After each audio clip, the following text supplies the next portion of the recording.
Major League Baseball owners have locked out their players. Collective bargaining between the two sides expired at midnight with no deal.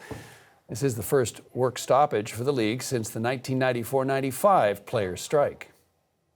Jamie Strachan of CBC Sports is following the story very closely. Huge story in his part of the world for sure. Joining us from Toronto. Jamie, good morning. Let's talk about what the two sides are at odds over. Well, of course, John, it's all about money, and people may look at, the last couple of weeks in Major League Baseball where there's been more than $1 billion lavished on free agents and say, what's the problem here? Well, here is the problem, John. The players are saying that most of the money of this giant financial pie is going to the top free agents in the sport. They'd like to see some of those middle players, the players at the middle to the bottom of the roster, be able to kind of partake in this windfall. They'd also like free agency to come earlier. Most players have to wait until they're about 30 years old to kind of cash in on any success they've had. So they'd like to see that changed. The owners are saying, listen, we're paying out billions of dollars in salaries. How is everyone not happy here? Right now, obviously, a lot of acrimony between both sides. The commissioner of baseball, in an open letter to fans that he released just after this lockout went into place after midnight last night, put the blame on the players, saying that they've done everything, that they need the players to come to the table.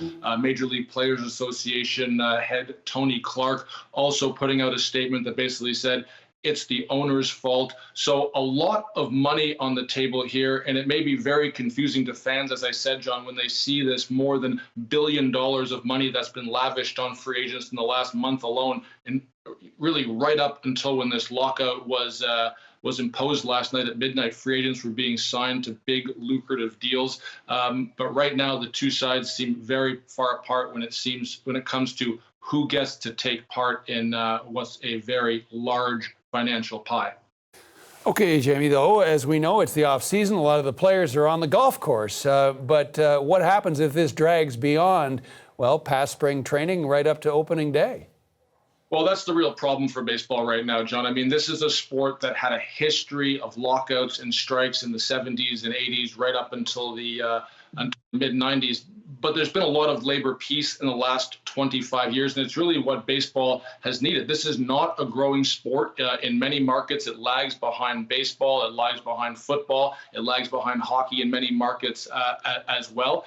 And they have really a month to kind of get their act together and get to the table and start hammering out some of these issues. The season is set to start on March 31st. Players will be reporting to spring training at the beginning of February. So really a month to kind of, get things together and come to a deal. Because if they start getting into spring training and then into the season, they could be in real trouble. As I mentioned, this is not a sport that is growing. They can't afford to alienate fans. They really need to make a deal before this season opens.